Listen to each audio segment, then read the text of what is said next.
Hey guys, Alex and Dad from 7th Hour Films back again with Doctor Who Classic. Last time around we had Castrovalva. What was that one about? Well, it introduces us to the fifth Doctor, and I think we kind of pointed out that he began to develop his personality very quickly, very much like Tom Baker had. Occasionally he got a little testy, but not as cranky as Tom had been his last season. Oh, yeah. He has taken on this cricketer's outfit, which is kind of interesting, especially the celery stalk on his lapel. Oh, yeah. But he was not recovering from the regeneration, so they tried to take him to the Zero Room, but something was going on there.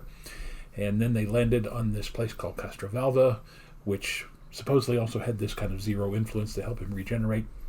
But it turns out it was a plot of the Masters. It was like an MC Escher town where you could go out one side, or I guess it was kind of like Pac-Man. You go out one side and you immediately come in the other side. Anyway, it was a kind of interesting, intriguing little episode.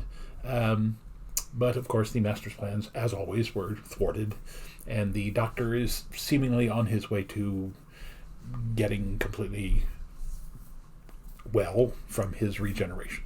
Yeah, so I don't fully remember what the Master's plan was. Do we ever? Not really. I guess it was just to kill the Doctor. And he had taken Adric for a while.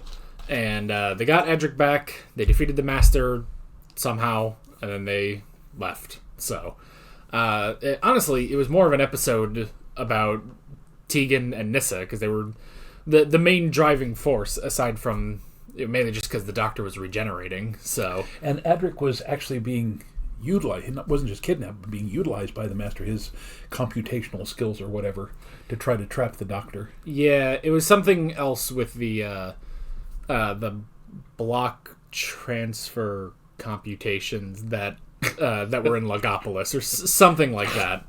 I don't know. Anyway, so yeah, today we have To Doomsday. I have no idea what is going to happen here, but at least it's not a made-up word for the title, so that's at least nice. But speaking of made-up words for the title, we're going to have that next episode, because next episode we will be rewatching Kinda. So... So that'll be interesting. We're going to come into it with an open mind. We've seen a lot now. Like back then, as the phrase goes in Game of Thrones, we were sweet summer children, unaware of what could happen. Now we are battered, broken veterans who probably shouldn't be doing anything else, but we got to keep going. Much like the show, honestly. So we will go into Kinda and we will try to make sense of it this time, but no guarantees on anything.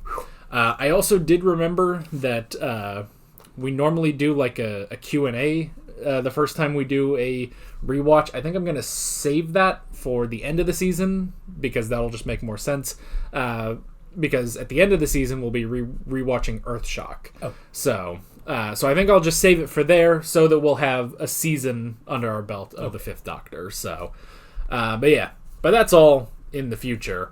And of course, this episode could be in the future. We don't really know. So, yeah. You got anything else? I got nothing. Other than I saw the trailer for Good Omens 2 and really looking forward to that. And I would like to point out, and I don't know if I've said this in a while here. I know I told the Mobius strip joke twice. So sorry about that. But our reactions to the 6 episodes of Good Omens are, to this day, still the largest number of views of anything that we've done. It's true. It's a success I've never matched again. The first episode now has more than 60,000 views, which is incredible. Definitely. Thank you for that. Thank you. And selfishly, we hope to keep that up in Season 2. And we're going to try to do Season 2 like as quickly, as on time as possible. I don't know if they're going to do if they're going to release it weekly or if it's just going to be the whole season at once. But we're going to try to do it as quickly as possible. So, but yeah. I guess that's pretty much it. We should get moving into 4 to Doomsday because I'm about to start burning alive in this room because my fan isn't on properly. So It's freezing cold in here. it's really not. It's almost a sauna. It's terrible. So let's get started.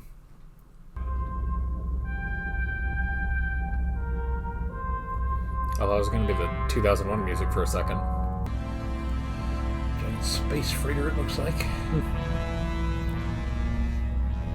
Bit clunky for a warship. Well, when did Alien come out? Was that? Late 70s, early 80s, I would think. I think it was 1979. I should know. I reacted to it, but maybe there's influence here. You can always read. Read? Yes, there's a fascinating book on maths through there by a chap called Bert Russell. Maths? That's the trouble with women. Mindless, Bertram impatient, and bossy. You chauvinist, I heard that. You were meant to. I heard it too. You mean this? Mindless. Well, yes, but you're not a woman. I'm not. No, you're only a girl. Good save, Adric. What does that thing do? I thought you knew all about it. It increases density. What for? To reduce matter, of course. What matter? The doctors, perhaps? That's ridiculous. Is it?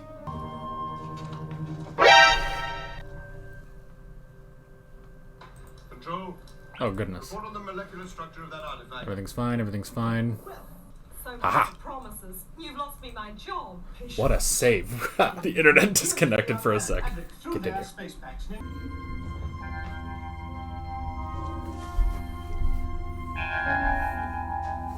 Hello again. You must be having a ball.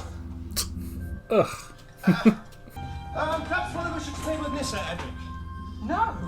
Good man. Come on. We'll see you both later.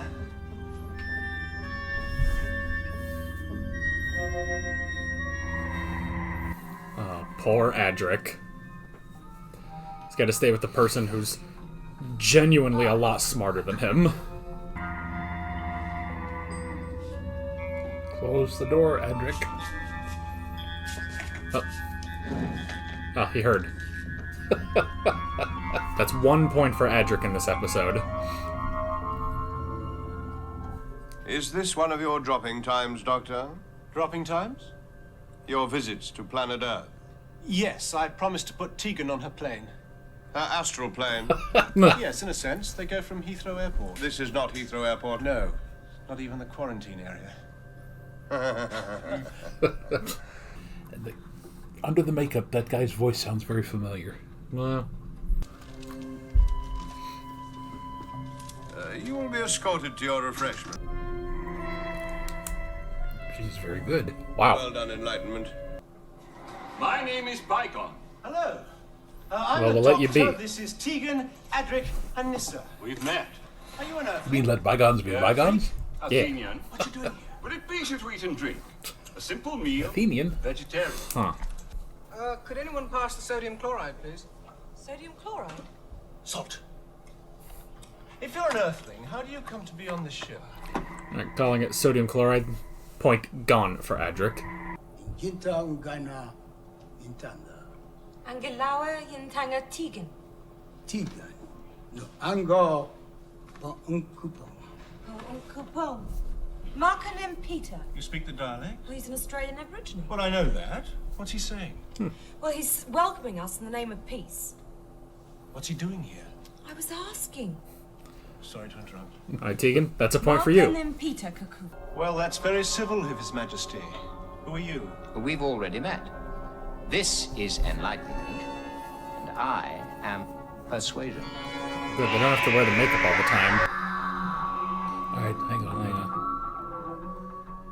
Stratford Johnston. I don't recognize the name, but he's a very familiar face and voice under that. And then we're going to see who the Asian warrior was. Oh, Bert Hook, of course.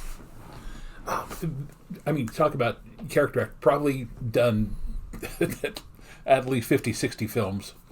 Now, don't quote me on this, but I think he did all of the original Pink Panther movies. He was the sidekick to Peter Sellers. Peter Sellers was trying to learn the martial arts.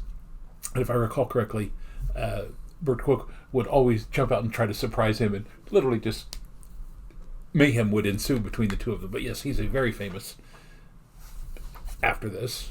Although the Pink Panther films were mid to late 60s and early 70s, so I mean, this is seriously a very famous person on Doctor Who. I'm rather surprised. Right. Sorry. Side note. Pieces of memory that go floating back 40 years. Well, I mean, it's a weird episode. Yeah. I mean, it's interesting. I'm definitely curious what's happening. I just don't know. All right, so Monarch, Enlightenment, and Persuasion and their people have been to Earth before. Yeah. 500 BC, which is really past the prime of the Greek civilization. It's just the beginning of the Roman civilization.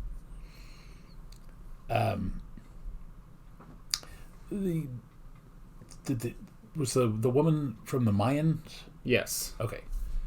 So that's, again, roughly that same time period. The Mayans lasted up till about 900 AD. And then, well, the Aborigine could be at any point. I mean, they still have large numbers of Aboriginal people, if I recall correctly, in Australia even today. So, yeah, kind of an interesting mix there. Yeah. Well, it also begs the question, like, because if they're all from that, but this ship hasn't been to Earth in 2,500 years, have they all just been... I guess it could be that they were all, like, cryo-frozen, which is why they're still alive, because otherwise, if they would be descendants, there would be more of them, and then would they even still retain that identity from their previous civilization? But why are they here? Why are these guys using them? The other thing, and again, since Tegan is the only one actually from Earth, is, and she does not seem to be particularly educated in historical Earth. I mean, she knew about the Aboriginal man because she's from Australia. But they could be projections, things that were plucked out of their minds to essentially make them feel more comfortable, or at least, acclimate them to what they're about to experience. But yeah, very intriguing so far. Yeah, so, and I will also give her a point for knowing the language too, because I don't know, like, I don't know anything about, like, Australians and their relations with the Aborigine or anything. So I don't know how common that is in Australia. Yeah,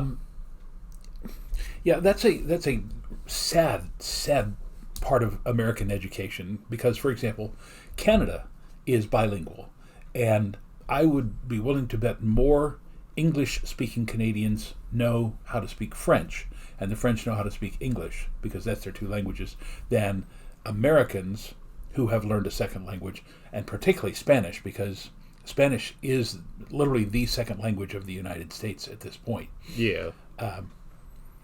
So, again, I think you're right. I think countries outside the United States have a huge advantage over us, because they probably, even 40 years ago, that was part of their public education system. Yeah, I guess...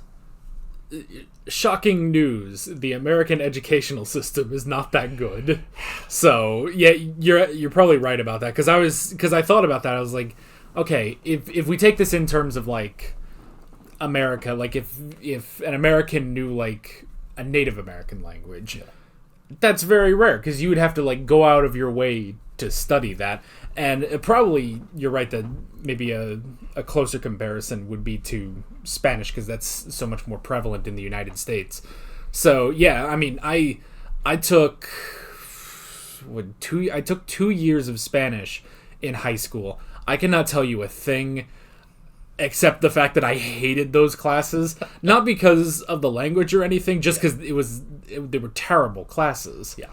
So they were not focused on the language. They were focused on more of the Spanish, and particularly what we would call the Hispanic American or Latin American culture.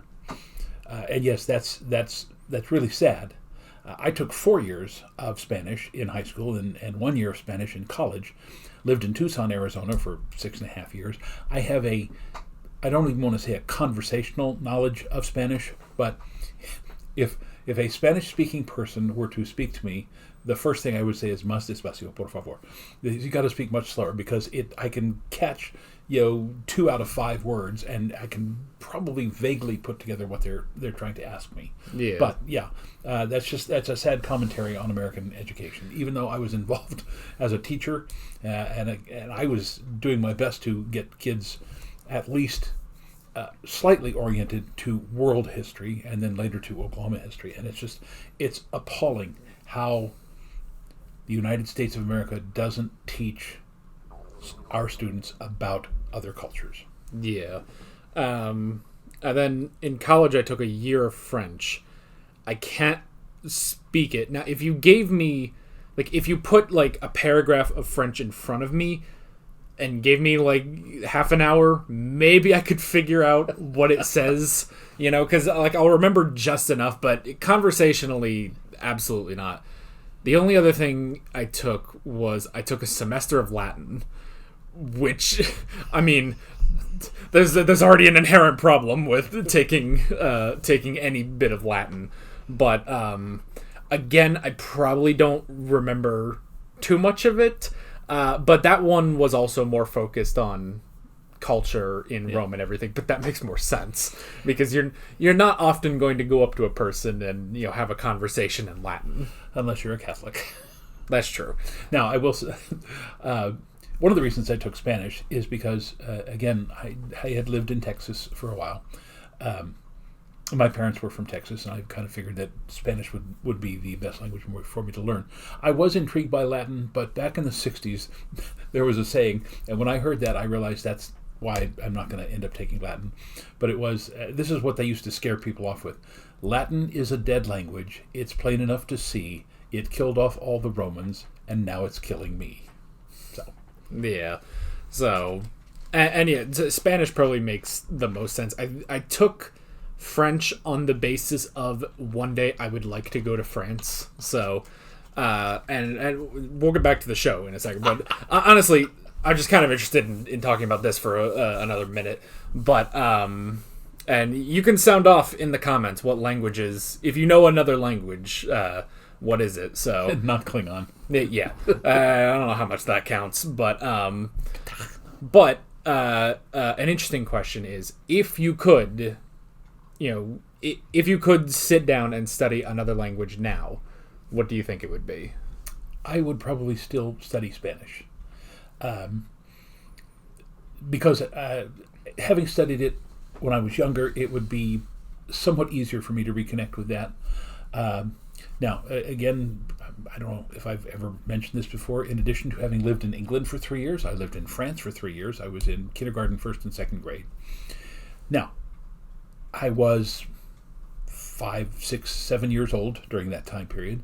I went to an actual French kindergarten where I was the only English-speaking person. My mother says that by the end of that year, I could speak what you would expect a 6-year-old French student to be able to speak. But then went into an American elementary school in first and second grade. And so by the time I got to third and fourth grade back here in the United States, I literally couldn't remember any of that French. And that's really sad. If my parents had encouraged me, I might have been able to keep up with it, but it's all gone. Yeah. Je m'appelle Richard. That's pretty much all I know. Yeah. For me, I would go the complete, probably the most opposite you can get from English, which would be I would go for Japanese.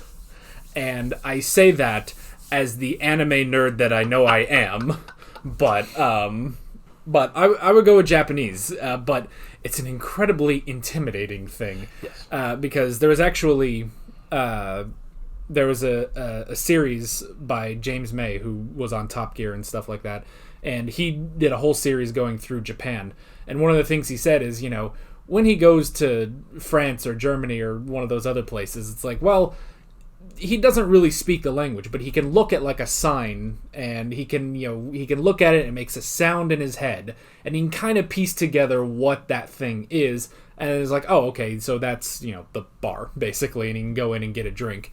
But in Japan, there's just none of that if you speak English. I think one of the hardest things about I guess it would be East Asian languages, Japanese and Chinese and Mongolian, is that unlike European languages, a lot of it actually relies on not just the word itself, but the actual inflection. If you speak a sound in a high voice, it is a different word than if you say the same sound in a low voice, at least from what I understand. So, yeah, that's... Chinese and Japanese, probably two of the hardest languages to learn. Because I think it's in Chinese, and you can correct me if I'm wrong about this, but I think it's in Chinese where there's a sentence where you basically just say ba like 5 times, but you say it 5 completely different ways with different inflections, so they're all completely different words, but you're just saying the same thing 5 times. So, and I know, especially in Japan, it's difficult because there's the difference between kanji, which is incredibly difficult to memorize, and then there's katakana or hiragana that's a bit more like, at least each of those I think like has their own sound attached, but that's already difficult on top of the fact that they still like using a lot of kanji, which is just very difficult to use. So of course we've always been told that if you're an English speaker, the easiest language for you to learn is probably German, because the very basis of the English language is German, but then it has the huge influence of Latin and Spanish and French, you know, all the Romance languages, and it just, you know, English is a language that literally steals words and sounds and meanings from all other languages in the world. We are the melting pot. Yeah, which now that you say that, I shouldn't be bringing this up, but whatever. But just on the whole, to go back to the whole, you know, aluminium thing, just because it's funny, just because I don't think they're really serious, but when I see comments, they're like, oh, we invented the language. It's just like, did you? Yes. Did the English invent the language, or did, you know, the Germans invent it, or someone else, and you just kind of mixed it all together? Well, that whole Germanic Nordic invasion of the British Isles. Now, there was, of course, the original Britons and Celts and people like that, the Picts, but it's that conglomeration of all of those different languages, and then, of course, the Romans came in, bringing Latin with them. And then when the Romans left, there was still that influx of the French with William the Conqueror. You know, so yes, English is, well, first of all, it's a beautiful language, but it is so inconsistent in and of itself that, but that makes it the most flexible, because we have just literally taken everything from everybody and made it our own. So yeah. So, anywho, we should probably get back to Doctor Who. Well, why not? But I just thought we would go off on this whole language thing, just because it is a point for Tegan. And to all the people who told us in the comments that Adric is worse with the 5th Doctor, starting to see it. Because he's not doing too well in this episode. So, but points for Nyssa for being the MVP of these episodes, clearly. I hope we're not putting you out. No, I have no need of this accommodation now. You're with your family. I have no family. Not since I was rescued from Earth 100 generations ago. Okay. So they were suspended animation somehow. I guess. Or clones. Then I want to go now. I knew a sailor once, friend of mine, chap named Drake. What's that got to do with it? He said something like, there's time enough to get to Terminal 3 and beat the Armada too. Armada? Francis Drake, by the way, is actually from our hometown, Tavistock. I am beginning to wonder. I mean, here we are, 4 days from Earth, on a spaceship with 3 billion and 3 frogs. And 4 Earthlings. Why? Wait a minute. How long is 100 generations? What's generation in years? Well, call it 25. 2,500 years. Right. So, it's at least 2,500 years since our hosts last visited Earth when they rescued Bygone. Now, if the return journey to a banker takes the same time as a journey to Earth... How's your ancient history, Tegan? Like I feel? Awful. Well, not to worry, mine's pretty good. Well, I say good. 3 billion Earthlings plus 3 billion of Bankans? I really don't think so. I really don't think so at all. Then what are we going to do? Today's population's between 7 and 8 billion. Just humans. Well, What action shall I... you know something I like? There's a very clear, what are we doing? Like, why? And I'm glad, like, that's a driving force for all 4 of them. I have heard enough blasphemy for one day. If it weren't for me, you'd still believe your Earth is flat. Now hold your tongue! This doctor will know about us when I know more. Sorry, the Greeks did not believe the Earth was flat. They had proved it was round.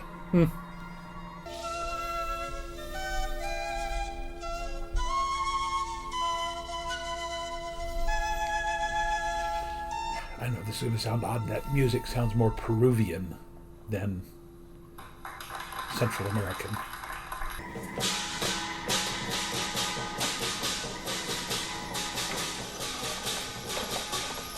Oh, now it's a party.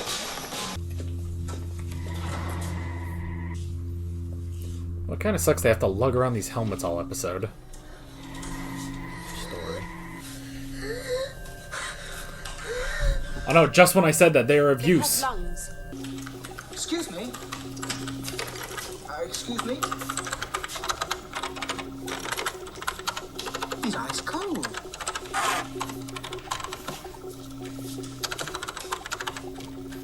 They've all got one of these. Well, you do know it was the Romans that invented oxygen. Could you divert the attention from an optical? I'll do my best. In 10 seconds, please.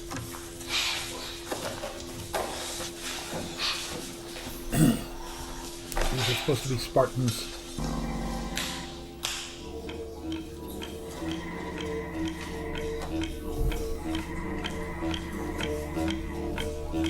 Sounds like a didgeridoo.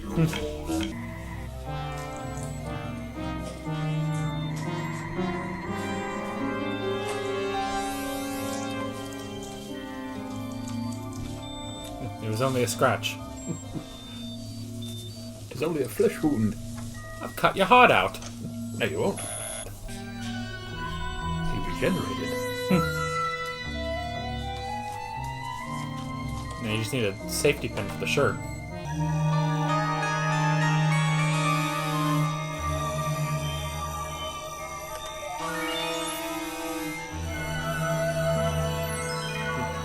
Nice.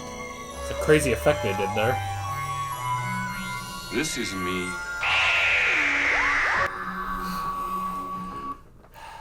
Okay. I mean, it's a little slow, Yeah. but it's terribly interesting. Yeah. Just trying to figure out why. Why are they doing all of this? Now, I will say this based on what we learned last week. If this had been shown week to week, that would have been very confusing and hard to follow. Yeah. But the fact that they're showing this like on a Monday night and a Tuesday or Tuesday, Wednesday, however, the 2 nights in a row, I would be more compelled to watch the next week, to watch the next 2 episodes together because, like you said, it is slow, but it's very compelling. Yeah. Just trying to figure out everything that's going on. And I like that...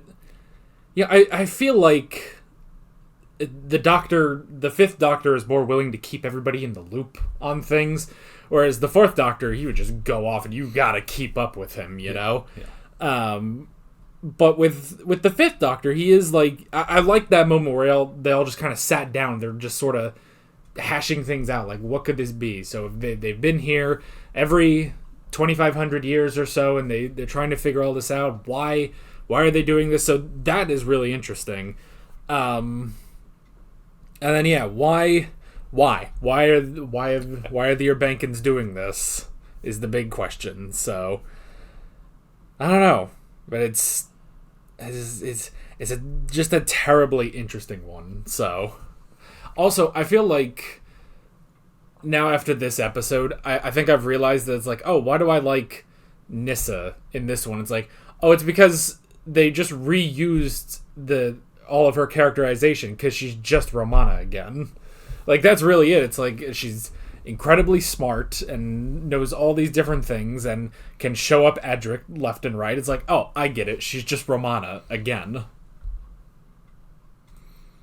Which is odd because the civilization that she lived in on Traken, although it did seem advanced, this seems way beyond what we originally saw there on her homeworld. Yeah. Apparently this episode is rated 7+, so it's going to be the most fine episode, apparently. Despite the fact we're going to start with a man taking his face off.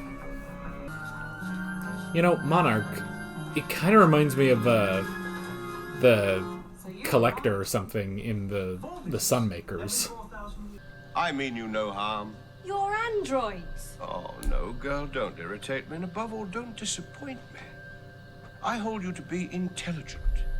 I've already explained simply and succinctly that we're fully integrated personalities with a racial memory. And what are these, Your Majesty? Androids. No. What you've done is almost beyond belief. You've performed a miracle. Did you hear that, Enlightenment?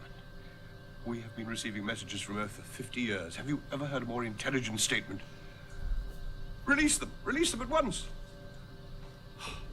But he's not an Earthling. You will be invaluable to me in my crusade. Crusade? That's not a good to word. Come to the aid of the Earthlings, to save them from themselves. It is all a problem of the flesh time. We come to rid them of it. Perhaps they don't want to be rid of it. Well, that's silliness, sir. How can anyone want to live like that? He's right. Think, girl. He led us from the Abankan slime, first to conquer the land, then the elements, to develop the greatest technology in the universe. You mustn't be too hard on the child, Enlightenment. Never to tyranny. So should androids be able to cough, or is just that a bad take? I wonder if it's a foreshadowing. War of the Worlds. His great plan, for him to travel faster than light. What? That's Monarch it? is obsessed with solving the riddle of the universe. I guess his ship is pretty slow. So he believes that to travel faster than light would mean going backwards in time, back to the Big Bang? And beyond. Monarch believes he will meet himself there. He believes he is God. The TARDIS? Mm-hmm. Short for time and relative dimensions in space. Fascinating. It's very small. I mean, is it not uncomfortable?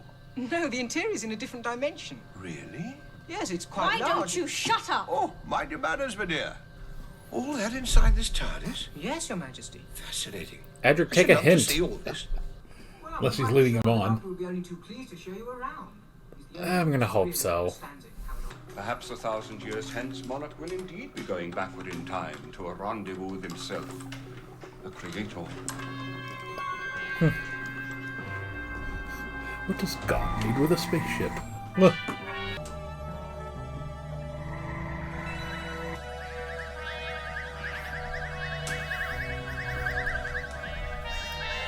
This is the most he's used the sonic screwdriver in 5 seasons. Lord knows what she's actually doing. The whole room's disappearing. They have been promised, as I was, dominion over their ethnic groups on Earth. Yes, difficult to resist. Not for me. In a civilized world, there is no substitute for democracy. Is there nowhere we could You can always hide count on the ourselves to get a Athenian. plan together? And kill him. No! No! No! Another regeneration.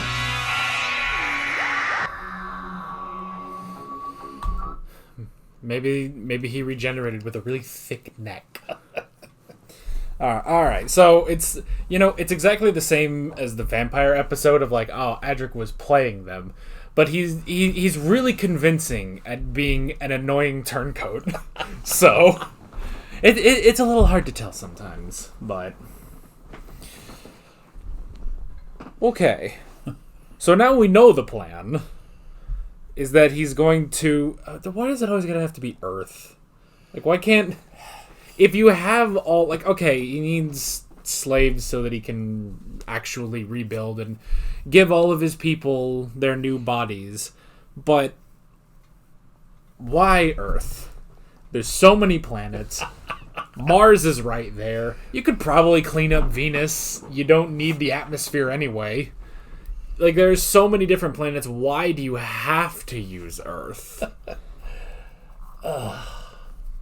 Unless it's solely for those few plants that they have. I don't know.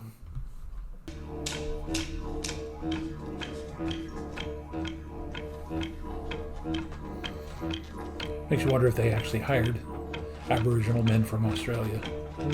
Now, listen to me, you young idiot. You're not so much gullible as idealistic. I suppose it comes from your deprived, delinquent background.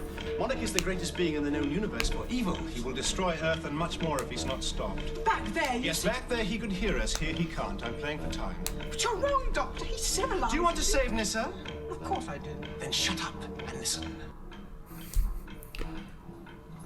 So he wasn't playing it.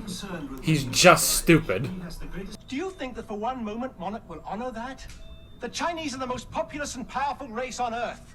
Once Monarch grasps that, what hope is there for you? Appeal to his reason.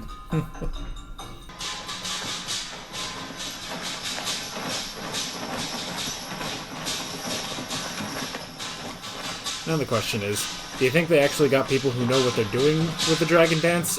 Or they got, you know, Bill and Joe and Todd to just flail around a bit? I would imagine they'd have to have some basic knowledge of it. Now, wrestling is more Greek than the two guys fighting with swords. Used for repairs and maintenance topsides. Our lubrication freezes and our joints seize up. Splendid. Adric, I can use this, but we have only 6 minutes. That's as long as I can withstand sub-zero temperatures. Oh, good to know. Well, this should be interesting. This sounds like a bad idea.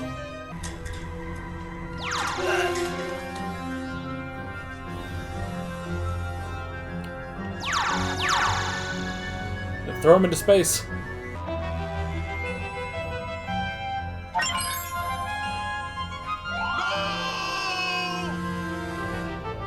Ripped his heart out.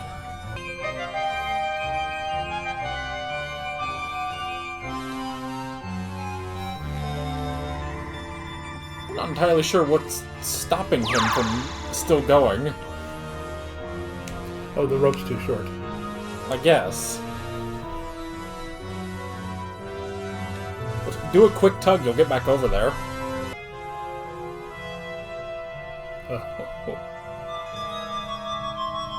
For every action, there is an equal and opposite reaction. Oh, that was clever.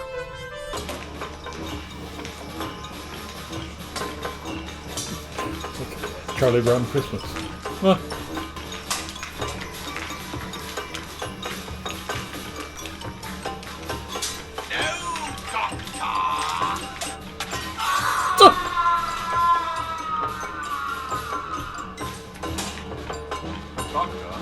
Oh, it's quite all right. He needs the atmosphere as much as we do. Good job. You mean he's still in flesh time? Partly, anyway. He through, here we come. I've heard that before. Except Nissa never repaired the time curve indicator. Doctor, Nissa? Aha! That's why she's not in Kindle. It's perfect. She'll be knocked out for 4 episodes. Well, that was the easiest defeat I've ever seen. Just chuck a bottle at him and he's dead. Alright then. Well. Interesting. Yes. Strange. Very... Considering what we've seen with Kinda and everything else, it's very indicative of the Fifth Doctor's era, but interesting. Yeah, it's... Now, again, I would have to say, if I were a 12, 13, 14-year-old boy like I was when I first started watching William Hartnell, that would have been very hard to follow. Yeah. Even with 2 nights in a row. Yeah, it's a lot. It's a lot, but I think it works out, especially because they're really trying to figure everything out and piece things together, so, or at least the Doctor is. I mean, maybe not Adric, I don't know. But But yeah, so yeah, very, very interesting stuff, which I guess we could just start with Adric, I guess, because Adric, I don't know what's going on with the characterization of Adric, because I know, yes, they didn't really like him on the show. Honestly, knowing that they didn't like him, I can just sort of see all of Peter Davison's frustration, like when he's chewing him out. It's like, honestly, I don't even think they really wrote that much into the script. That's just Peter Davison being annoyed. So, well, I'm wondering, again, it all goes back to that fact that he, despite the fact that he knows mathematics and statistics and, calculus and trigonometry, that sort of stuff, he is still, as the doctor said, he's still somewhat of a barbarian outside of that. So he doesn't have the same train of logic that the doctor or Nyssa has. In fact, it would theoretically be closer to Tegan, except Tegan is an adult. So, I mean, I hope that's where they're going with that, but it's kind of hard to tell. It's honestly one of those things where there's a show that I'm watching where it's mainly like about kids, and one of them I was like, man, this kid is like really annoying, and I was like, why is this kid so annoying compared to the rest? And I was like, oh, it's because he's a very realistic kid, in that he's an annoying realistic kid. And I think half of that is on Adric, that it's like, yes, he's very smart, he understands a lot about math and everything, but he definitely feels like he knows he's really good at math and everything, so he thinks he's really good at everything else, but he's not. And he doesn't, I guess, stay in his lane. Whereas, and especially now, because since Romana left, he's basically the senior companion on the TARDIS. So he's kind of looking at Nyssa and Tegan like, well, I've been around, I don't know, a month longer than the rest of you, so I know more things, when in reality, Nyssa knows way more than he does. And again, honestly, she really is reminding me of Romana. Yes, so Romana 1. Yes, yeah. Yeah, that's the thing. And I know people loved Romana 2, but to me, the actress, Lala Ward, did not convey the same type of intelligence that Romana 1 and now Nyssa is doing. I mean, they both just have, to me, more intriguing personalities, whereas Romana 2 really, to me, kind of fit into that whole Susan and Victoria attitude of, although she has her own qualities, she was very passive. She was not at all like Romana 1 and Nyssa, who are very, I don't want to say aggressive, but they are certainly more assertive. Yeah, so, but yeah, and then, see, I'm kind of conflicted about Tegan, because on the one hand, oh my gosh, get over it and just be a companion already. On the other hand, of course I understand what she's going through. She's just thrust into this adventure that she doesn't want to be at. She wants to, she just lost her aunt to this crazy space maniac, and she's trying to get back to her job, to her life. I understand that. And yet, they set her up to be the woman who wanted to go out and travel and explore and find new things, and now she's being presented with all that, and she's going, this is not at all what I had in mind. I want to explore the Earth. I want to have all these adventures, and now I'm off with, space aliens and... Yeah. I don't know. I'll be curious to see more of her characterization going forward. Yeah. But I don't honestly remember how much, I don't really remember what she did in Kenda and in Earthshock. So I'm curious to rewatch that and see does her characterization get a little bit better. So yeah. And is she ever going to change out of the outfit? Because she's now wore the same outfit in at least 10 episodes. Yeah, so... Through 3 different, serials, what I would call them. Yeah. So yeah, and then the actual plot of it, and again, the Monarch guy, he definitely reminded me, it wasn't the same sort of characterization, but he reminded me of the actor that played maybe not the Collector, but whoever the tax collector. Yeah, not the little squirrely guy. No, but the one, your obsequiousness. Yeah, that stuff. So he definitely reminds me of that guy, and that was an interesting twist that he was still organic. So whereas everyone else was artificial. I also like how they try to specify. It's like, oh, don't simplify it to androids. It's like we are artificial, beings who have, we used to be organic, but we have downloaded our brains into these artificial creations. It's like androids.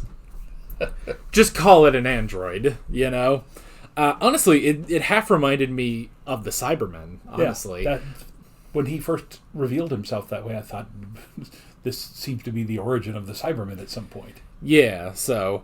and I like how the Doctor points out that his whole plan of, well, if you go faster than light, you'll be able to reverse time and go backwards and meet, the Creator, who he believes will just be him.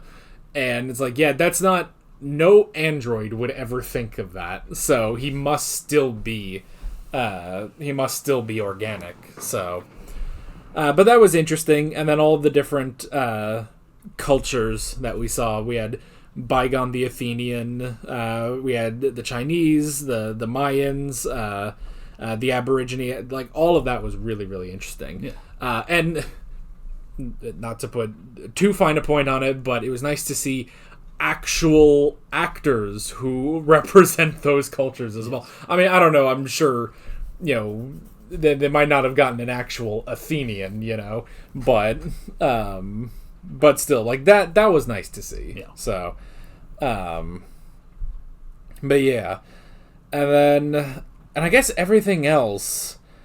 This is the one thing about covering, I guess, sort of a mystery, because it was kind of a mystery going through what is his total plan. Is once you get it, then I kind of look back on all my notes and I was like, well, we don't really need to mention that because now we have the answers to a lot of these questions. Just thinking about what you said just then. The Athenian technically could be the representation of the Europeans. You have what was his name, Lin Futu. Yeah, something like that. Who was the Asian. Yeah. You had the Australian. Then you had the Mesoamerican.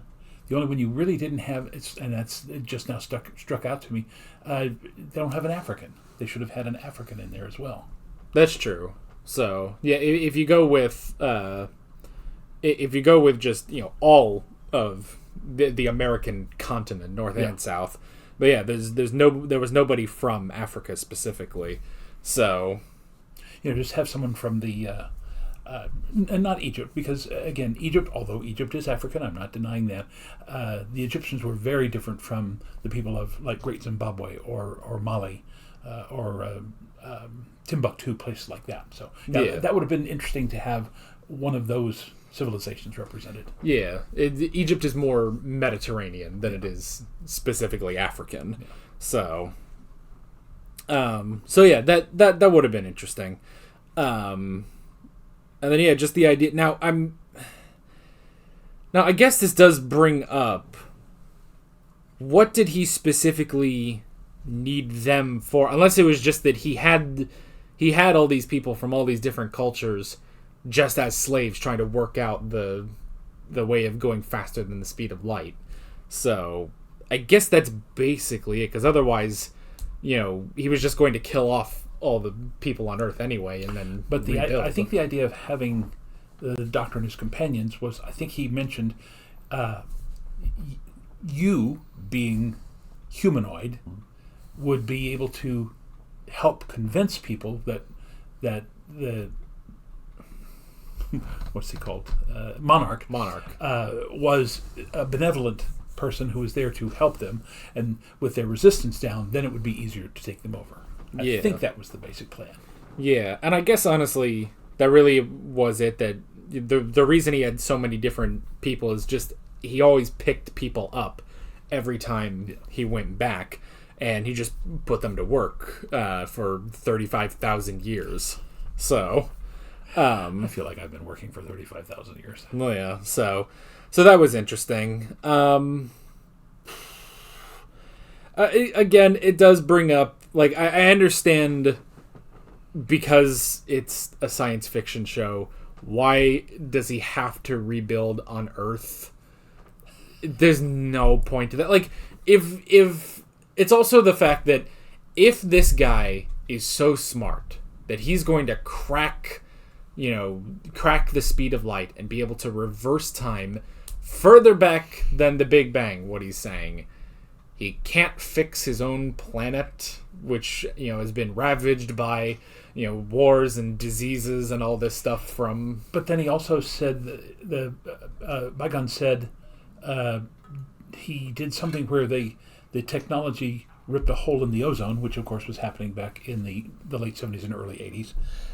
And that is what ended up scorching the planet, not what they originally were told. So yeah, but yeah, he should have been able to fix that. Yeah, I mean, because we're theoretically fixing the hole in the ozone right now, because in the last 10 years, that gigantic hole that was over Antarctica has now begun to close up because, for some reason, with all the climate denialism that there is, somebody finally figured out, hey, if we don't stop using the chlorofluorocarbons, the CFCs, we're going to continue ripping a hole in the ozone and the Earth is going to fry.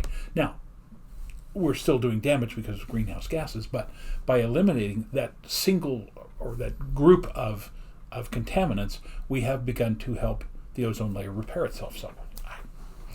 Frustrating. Yeah. People are frustrating. You know what I just realized too? We had that remark about the one time he kind of coughs to himself, and we were like, oh, well, if they're androids, was that just like a bad take? They just didn't refilm it.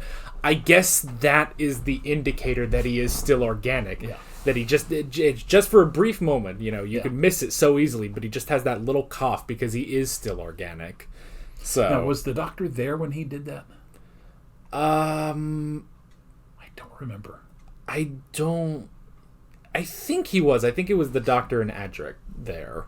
So I think he was. Yeah, but... and again, as a director, I would have had just a very slight reaction from the doctor when he did that. I mean, because again, when I saw it, I thought, are they setting up the War of the Worlds where the Martians are literally done in by the common cold? Yeah. But you're right. Yeah, that would indicate that he was in fact not an android if he was coughing. Yeah. So. Everything else, I mean, it was an interesting sequence with the Doctor trying to jump back to the TARDIS. I like how they specifically point out, because this is something that's, done later in modern Doctor Who, but I didn't realize it was established here, that he can survive just with a minimal breathing support mask. He can survive about 6 minutes in sub-zero, just the vacuum of space. So I thought that was interesting. But yeah, that was good. I also like how they just ripped out both of their just circuits and just chucked them. It's like, well, those aren't stopping anytime soon. So, unless, I mean, if it's a big enough ship, I suppose it could, just due to gravity, just circle back around. But either way, they were out. So it is also interesting they set up this whole thing of, it's like, oh, we can change our appearance to be, what would be on Earth today. But Monarch never did, specifically. But I guess that's because he's not an android. So I guess that's the other part of it. So that was interesting. And yet, when we first met Enlightenment and Persuasion, they look just like him. Yeah, so I guess it's just that I guess that is their normal form, and then every time they go down, they go and see, what the fashion is. So they would have appeared Athenian or Mayan or Chinese or whatever they needed to be, and they just got a head start on it because Tegan's an incredible artist. so that's something. That's another point for Tegan and another point away from Adric. So it was sort of a thing where as we were going through Adric with the Fourth Doctor, I was like, okay, maybe is this really gonna be so bad? I mean, he's not great, but I was like, well, he's not so terrible. He doesn't really work with Romana, but he kind of worked just with the Fourth Doctor. And now we're here, and it's like, okay, this is where Adric's reputation comes in. And it's kind of weird because obviously they were going for some kind of, Jamie-like comparison, but this is not it. Yeah. This kid, and again, don't know if it's the performance of the kid or if it's the writers who simply are just not doing their jobs. See, I don't know. I would say, I think a lot of it is just on the performance because it's just not that great. And it's clear none of them got along with him. But I mean, also the fact that he just, some casual misogyny at the beginning of the story, and then it's like, oh, well, Nissa, you're not a woman, you're a girl. And it's like, what are you talking? What's happening? What are we doing right now? Well, again, we're forgetting that he came from a rather primitive society. Yeah, I mean, and it was very patriarchal. Yeah, and because remember, all the consuls were men, or whatever they were called. The whole thing, again, and I don't know if they deliberately set it up that way or that's just the way that it happened. But yeah, he comes from a very patriarchal society. And I guess before Adric, the last male companion I guess we had was Harry. I think it's a problem of he's a boy. He's I don't know how old the actor or the character are supposed to be, but obviously teenage boy. So he is arrogant, and especially because he has this whole mathematical excellence about him and the star that specifically signifies it. He's got a big head about that. And there's, I guess, honestly, Nissa's a little too nice to just kind of put him down, basically. And if I recall correctly, Harry was kind of a chauvinist, too. Now, a little bit. He wasn't nasty about it. It was just, calling, I can't remember which... It was Sarah Jane. Sarah Jane, calling her old girl and that, sort of... Yeah. It's just, he thought of it as an endearment, and she took it as a put down. Yeah, so... but yeah, I mean, when we compare, like, the male companions, we've got Ian, we've got Stephen, Jamie, Ben, and then... Yeah, I guess, honestly, and then just Harry, and then Adric. It's like, Adric is definitely the youngest, and yeah, he's a kid with a big head underneath all that hair. And then, I guess it's just that back with the Fourth Doctor, either Romana was putting him down, or K9, honestly, sometimes, or the Fourth Doctor, I guess he just worked a little bit better with him. But that could also just be part of the Fourth Doctor's personality that nobody can keep up with him. Now they kind of can keep up with him, or the Fifth Doctor wants them to keep up with him, except that puts him into conflict with Adric. And the fact that this is not like the vampire story where Adric was kind of playing them to see what he could do, is that he genuinely believed Monarch in this story. So you got anything else? I got nothing. All right. I'd say that was a decent enough discussion. Next up, I don't know why I need to scroll, but we know exactly what it is. Next up is Kinda, which is going to be our first rewatch of the Fifth Doctor, and a terrifying one at that. The good news is the last time we did this, we didn't have proper lighting, if you recall. That was when my lights were out, so I had a bunch of lamps around. So hopefully things will be a bit better. Again, we're going to go into it with an open mind. I'm not going to even rewatch our reactions to it before. We're just going to go in with an open mind. We're going to see if we can understand it this time.